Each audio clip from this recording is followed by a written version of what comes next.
De volta com o nosso Viver Bem, hoje falando sobre cirurgias bariátricas. Você conhece os métodos? Sabe qual é o momento de operar? Hoje conversamos com o Dr. Ivan Ivankovics, ele que está explicando tudinho aqui no nosso Viver Bem. Há pouco mostramos as técnicas e agora temos as principais dúvidas do paciente. Doutor, separamos algumas aqui, eu gostaria que a produção soltasse então para a gente esclarecer quanto tempo dura o processo de emagrecimento. Há risco de emagrecer demais? Sim. Primeiro eu queria ressaltar o seguinte, a cirurgia bariátrica hoje é uma cirurgia que você depende de uma assistência multidisciplinar. Nós não conseguimos resultados nenhum sozinho, cirurgião só. Então, por trás da cirurgia bariátrica existe uma avaliação pré e pós-operatória envolvendo inúmeros profissionais, nutricionistas, psicólogos, endocrinologistas, que são fundamentais no resultado. O processo de emagrecimento, em tese, ele pode durar até 2 anos. Os primeiros meses, o processo de emagrecimento é maior, a pessoa perde mais peso e à medida que vai passando 6 meses, 1 ano, a tendência de perda de peso diminui. Mas ela se permanece em média até 2 anos. Existe o risco de emagrecer demais? Sim, principalmente naqueles pacientes que abandonam o acompanhamento. Então, pós-cirúrgico é fundamental tanto o acompanhamento do cirurgião como o acompanhamento da nutricionista, do psicólogo, para que o paciente possa, junto com o grupo de equipe multidisciplinar, entender as situações, o que está acontecendo com ele, a mudança corporal, a dieta, como ela deve ser elaborada, como ela deve ser administrada. Então, o resultado depende muito disso. Em tese, até 2 anos perde peso e o risco de emagrecer existe, principalmente nos pacientes que abandonam o acompanhamento. Certo, próxima pergunta. Então, inclusive, cada um tem um ritmo, né, doutor? Aquelas pessoas que emagrecem mais, aquelas que emagrecem menos. Sim, sem dúvida. Tudo ao seu tempo, desde que tem o acompanhamento. O acompanhamento é fundamental. A cirurgia bariátrica, ela é reversível? A gente precisa avaliar a técnica. Considerando o bypass gástrico, ela é factível, é possível reverter, mas é um procedimento muito difícil. Considerando o sleeve, o sleeve que a gente mostrou anteriormente, que é a gastrectomia vertical, você retira o estômago, é irreversível. Seu estômago vai ficar daquele jeito, não há como mudar. E a duodenal suíte é a mesma coisa. Você, como fez a gastrectomia, você não tem como reverter, a não ser a área de absorção, mas o estômago não vai conseguir reverter. O bypass gástrico é possível reverter, apesar de ser muito difícil. Correto. Então, mais uma pergunta. Vou poder comer como antes, mas sem engordar? Não. Essa é uma pergunta que muito paciente faz. Nosso sonho seria comer sem engordar, né? É o sonho. Eu acho que se alguém descobrir... Não é só do bariátrico, é de qualquer pessoa. Não é só do bariátrico, não. E, realmente, o paciente não vai poder comer como ele comia antes. A gente vai identificar, junto com a equipe multidisciplinar, qual é o perfil daquele paciente, qual é o perfil nutricional daquele paciente, ele vai ter que mudar esse perfil. Agora, ele me perguntar, eu vou poder comer de tudo? Vai poder comer de tudo, né? Com parcimônia, moderação, né? Com a orientação da equipe multidisciplinar, ele vai poder. Agora, comer como antes, não, isso não é possível. Sem exageros, Sem exageros. Certo, então qual é o perigo de me submeter a técnicas não regulamentadas? Isso é um problema, porque as técnicas que não são regulamentadas não são conhecidas. Então existem cirurgiões que podem propor novas técnicas, mas toda técnica, para ser efetivamente regulamentada e reconhecida, ela tem que passar por um processo de pesquisa longo, né? As técnicas não regulamentadas têm complicações que ainda são desconhecidas.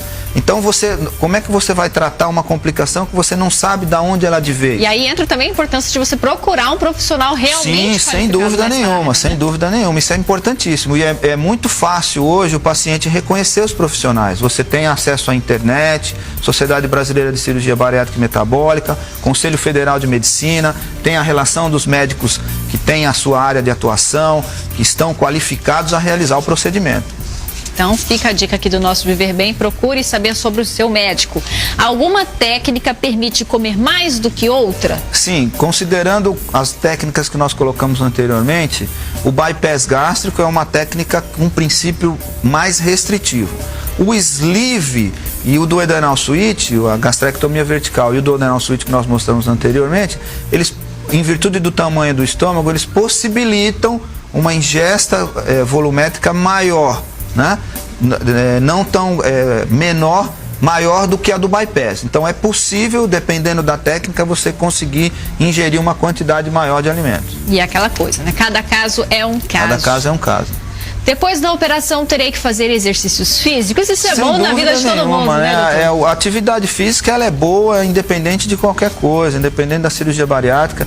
E a atividade física vai ajudar muito na perda de peso, na manutenção da perda de peso e no ganho de massa muscular, né? Então o paciente, já que ele está optando pela cirurgia, e a cirurgia é um método em que, quando ele define isso, ele está querendo mudar a vida, está querendo dar uma qualidade de vida melhor, o exercício físico vai agregar isso aí, sem dúvida nenhuma. Sem contar que o paciente ele vai ter, né, uma possibilidade maior. A gente sabe que a obesidade atrapalha na locomoção, no cansaço físico. Sem Tendo dúvida, uma vida nova, por que não aproveitá-la, né? Com certeza. É verdade. Então, próxima pergunta. É necessário fazer complementação de vitaminas? Por quanto tempo? Sim, é importante a suplementação de vitamina nos primeiros meses, né? E à medida que o tempo vai passando, o paciente vai adquirindo uma alimentação adequada, balanceada, essas vitaminas podem ser suprimidas.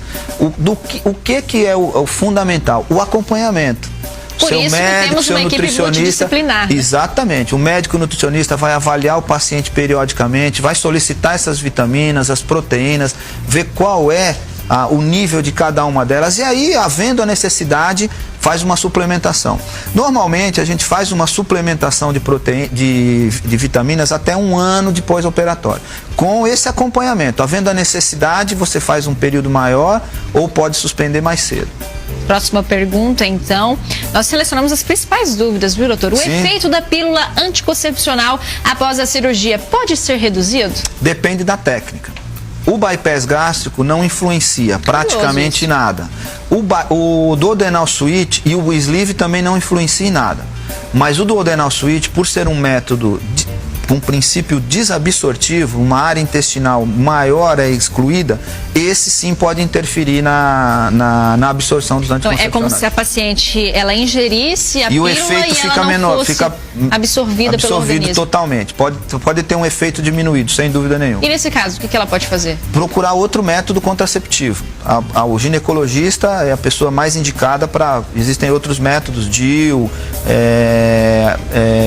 hormônios injetáveis. Aí a paciente vai buscar tirar dúvida com o seu ginecologista, que vai encaminhá-la para o ginecologista. Importante, logo após a cirurgia bariátrica, a mulher ter essa preocupação. A gente tem uma recomendação de não engravidar nos primeiros 18 meses de pós-operatório, 1 ano e meio de pós-operatório. Em virtude dos problemas com as vitaminas, com as proteínas, então é aconselhável ela não engravidar nesse período. Correto. Quais as possíveis complicações durante e após a cirurgia?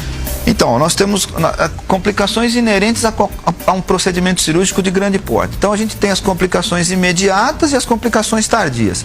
Destacando nas complicações imediatas, os sangramentos, a trombose venosa, as infecções. Isso pode acontecer de uma forma precoce. As complicações tardias, a gente destaca a desnutrição, a anemia, os vazamentos, que a gente chama de fístulas, né? Isso pode acontecer de uma forma mais tardiamente.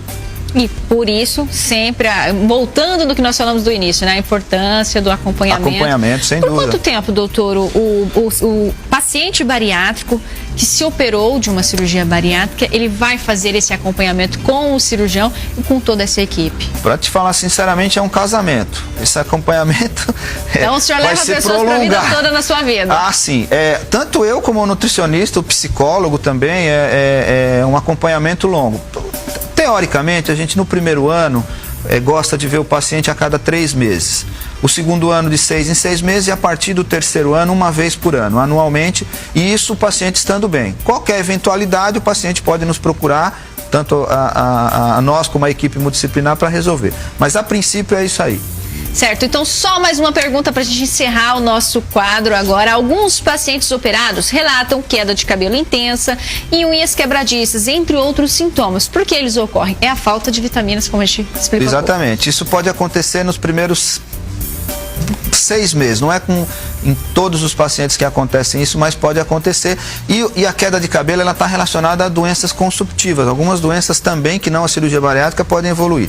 Então pode estar relacionada a anemia, baixa de proteínas, né? Então aí a gente volta a enfatizar o acompanhamento. Se detectar esse problema, a gente tem como corrigir, avaliar, ver qual é o déficit que está ocorrendo e corrigir esse problema para que não ocorra a queda de cabelo. Uma última perguntinha rapidinho, então, para a gente encerrar o nosso bate-papo de hoje, que está bem interessante. O que é o dumping? Síndrome de dumping. Dumping, Síndrome de dumping. A síndrome de dumping existe para os pacientes que são operados da cirurgia bariátrica, no bypass, mas não é todo paciente que desenvolve. Mas do que se trata? Eu desconheço. Então, o que acontece é o seguinte, o estômago, fisiologicamente, ele é uma câmara de processamento dos alimentos, né? A gente come, mastiga, já começa o processo de digestão na mastigação, vai no estômago, que é uma bolsa de processamento, e ela, depois de um período, lança esse alimento já parcialmente processado para o intestino delgado. No intestino delgado ocorre-se a absorção. Como a gente perde essa câmara de processamento, o alimento entra praticamente íntegro, os nutrientes entram praticamente íntegros no intestino. E essa situação do alimento entrar íntegro no intestino causa um desequilíbrio de balanço de água entre o intestino e os vasos sanguíneos, e ocorre a síndrome de dumping. Então ela manifesta da seguinte forma: o paciente sente um mal-estar intenso, né? Até alguns relatam que é uma sensação de morte iminente, com um aceleramento do coração, o coração bate mais rápido, tem um suor frio, uma sudorese fria e uma fraqueza intensa. Ele pode ser logo após a ingesta de determinados alimentos, principalmente carboidratos, açúcares, massas, né? Eles entram rapidamente no intestino e podem dar síndrome de dumping. Mas não é todo paciente operado que vai ter. É uma média de 25% a 30% dos pacientes. Aqueles que se adaptam com mais facilidade, aqueles que e a gente orienta a não ingerir açúcares e carboidratos com estômago vazio, que isso aí minimiza o dumping. A mulher que passa por uma cirurgia de estômago pode engravidar? Ela deve ter algum cuidado extra nesse período? Pode engravidar, sem dúvida nenhuma. Inclusive, às vezes, a paciente obesa, ela tem um problema de fertilidade e com o emagrecimento melhora. Então é aquilo que eu disse, a recomendação é 1 ano e meio depois da cirurgia. Ela pode ter, de repente, até uma gestação mais saudável? Sim, com certeza. Depois do emagrecimento, com certeza. Mas é 1 ano e meio e com acompanhamento, sempre com acompanhamento. Muito bem, doutor Ivan Cox, nome difícil, doutor. Não, você já acertou. Ivan Cox, isso mesmo, cirurgião bariátrico especializado, membro da Sociedade Brasileira de Cirurgia Bariátrica e Metabólica. Eu agradeço a sua disponibilidade, doutor, em vir ao nosso programa hoje, esclarecer este tema que é tão interessante e muita gente até desconhece como, de repente, tratar a sua obesidade. Sem dúvida, eu é que agradeço imensamente o convite, foi um prazer participar e a gente está sempre à disposição, eu, na minha pessoa, na Sociedade Brasileira de Cirurgia Bariátrica e Metabólica, qualquer dúvida, esclarecimento, a gente está sempre à disposição. Muito obrigado. Então, como é um trabalho de uma equipe multidisciplinar, daqui a pouquinho nós conversamos com a Bruna Cerqueira Paz, ela que é psicóloga, e também com a doutora nutricionista Alcione Altini, ela que também já está aqui batendo seu ponto no nosso Viver Bem. Daqui a pouquinho não saia daí, porque temos mais temas ainda, mais assuntos para conversar sobre a cirurgia bariátrica. Nossa mesa aqui, ó, tá especial hoje, não saia daí.